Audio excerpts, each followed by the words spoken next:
संध्या ma'am की कक्षा में आप सबका हार्दिक अभिनंदन। कल हमने व्याकरण में पढ़ा है आपको वर्तनी। वर्तनी बहुत ही विस्तृत चीज है, लेकिन इसकी मुख्य मुख्य बातें मैं समझाऊंगी ताकि आपकी वर्तनी शुद्ध रहे। वर्तनी शब्द जो बना है ना, वो वर्तन से बना है।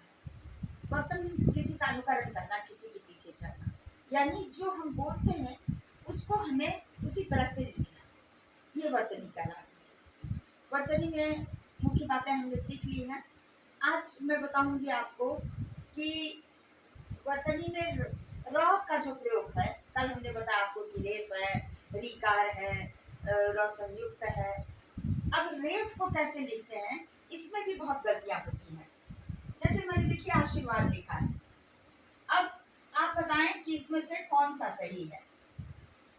जब हम जिस अक्षर के बाद र का उच्चारण होता है, उसके बाद जो लिखा जाएगा उस पर हम रेफ लगाते हैं। जैसे आशीर, तालन श के बाद र का उच्चारण हो रहा है, तो उसको हम किस पर लिखेंगे? व आकार, उस पर रेफ द। इसको हम पढ़ेंगे आशीर्वाद, पहले र को पढ़ेंगे फिर।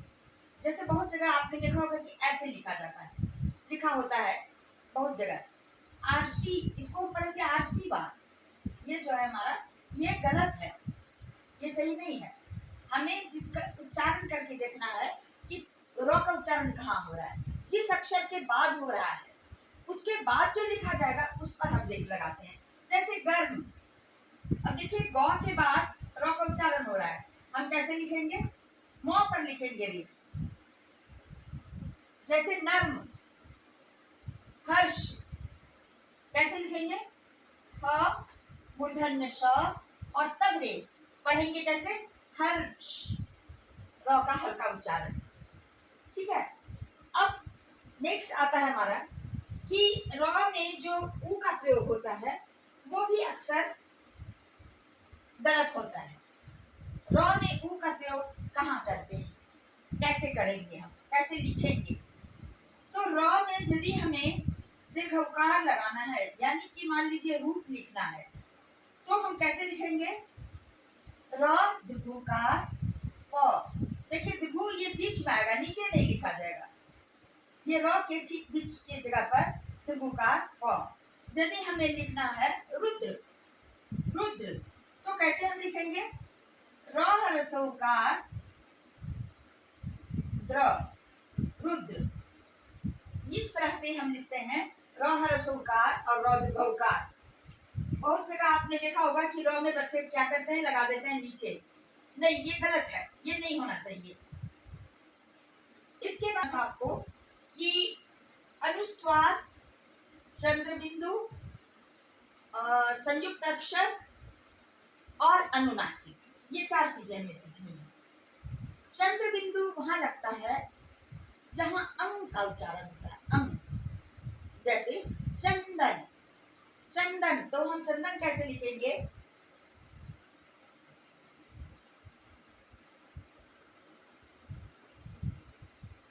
अब देखिए हमें ये चार चीजें समझनी होंगी। इन चार चीजों से बहुत सारे हमारे जो स्पेलिंग्स हैं वो सही होंगे।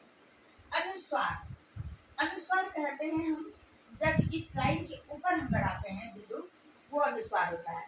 जैसे मान लीजिए हमें लिखना है चंदन, तो च पर अनुस्वार लगाएंगे।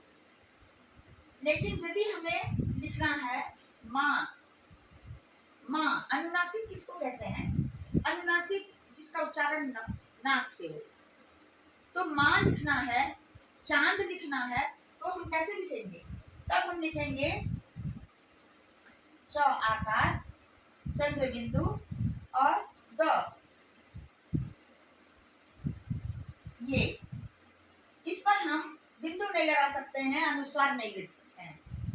चांद, हाँ, माँ, ऐसे बहुत सारे शब्द आपके हैं जो कि जिनके उच्चारण से ही आपको पता चलेगा कि नाक से उच्चारण हो रहा है। अब है विसर्ग। विसर्ग जो है वो ये सिर्फ दो ऐसे बिंदु ऊपर और नीचे दो जब लगाते हैं, ये विसर्ग होते हैं।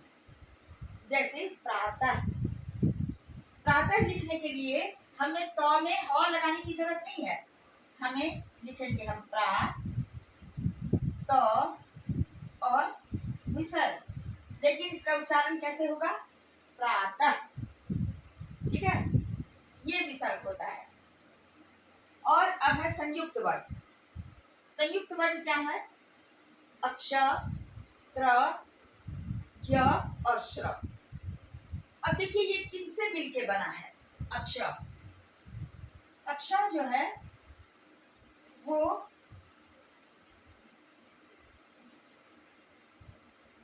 क हलंत जोड़ मूर्धन्य श, ये बनता है अक्ष।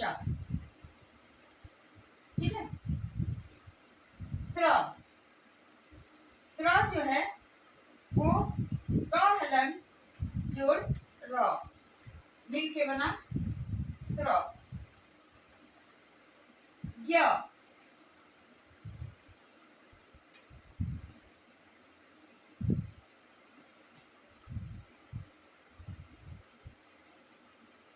ज हलंत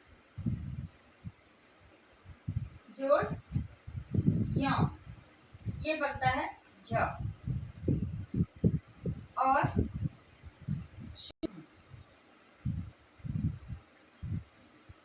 ज हलन जोड़ य बनता है य। और तालव्य श हलन जोड़ र, ये बनता है श्र। ऐसे लिखते हैं। आपने देखा कि श्री लिखते हैं, जब हम श्रम लिखते हैं तो कैसे हम लिखते हैं? श्रम लिखते हैं हम इस तरह से। इस श्रम का ये जो है संयुक्त अक्षर है, तो इसमें मिले हुए हैं तालव्य श हलंत और र मिले हैं, इसको हम ऐसे लिखते हैं श्रम। उसी तरह से ज्ञान, ज्ञान आप ऐसे नहीं लिख सकते, ग या संयुक्त आकार न, ये गलत है। आपको सही क्या होगा? आपने देखा कि य, ये य आकार और न, दंत न, इसको लिखेंगे हम, ऐसे होगा हमारा ज्ञान। तो अक्ष, अक्ष से क्षत्रिय, त्र से त्रिशूल, ज्ञ से ज्ञान, श्र से श्री, श्रम, श्रमिक, कुछ भी लिख सकते हैं। तो उसके लिए हम ये, इसके अलावा अब देखिए हिंदी में क्या जो क ख ग घ अंग, अंग आप देखते हैं कि ऐसे लिखा जाता है। ठीक है, ट ठ ड ढ में ट, ठ, ड, ढ और मूर्धन्य न। अब दो बनाए गए हमारे पास, दो और वर्ड बनाए गए। ड के नीचे डॉट लगा करके इसको ड़ बनाया गया। सड़क, सड़क में हम ड नहीं लिख सकते, हमें इसके नीचे ये बिंदु लगानी होगी, तब हमारा बनेगा ड़, सड़क। और ढ से हम बनाते हैं ढ़, ढ से ढक्कन होगा, लेकिन ढ़ जब उसके नीचे हमें जैसे मान लो पढ़ना लिखना है, पढ़ना, तो पढ़ना के लिए हमें इसके नीचे डॉट लगानी होगी और तब हमारा शब्द बनेगा पढ़ना। यदि हम इसको नहीं लगाते हैं तो पढ़ना हो जाएगा, पढ़ना, है ना। ये चीजें जो हैं इसको हमें समझना होगा, ध्यान में रखना होगा। और इतना के बाद छोटी मोटी मुश्किलें आएंगी, लेकिन वो आसान हो जाएंगी आपको स्पेलिंग वर्तनी लिखने में। आज के लिए इतना ही काफी है। धन्यवाद, आप सबका बहुत बहुत शुक्रिया। आप यूं ही जुड़ते रहिए, मैं आपके क्लासेस लेते रहूँ, बिल्कुल निःशुल्क।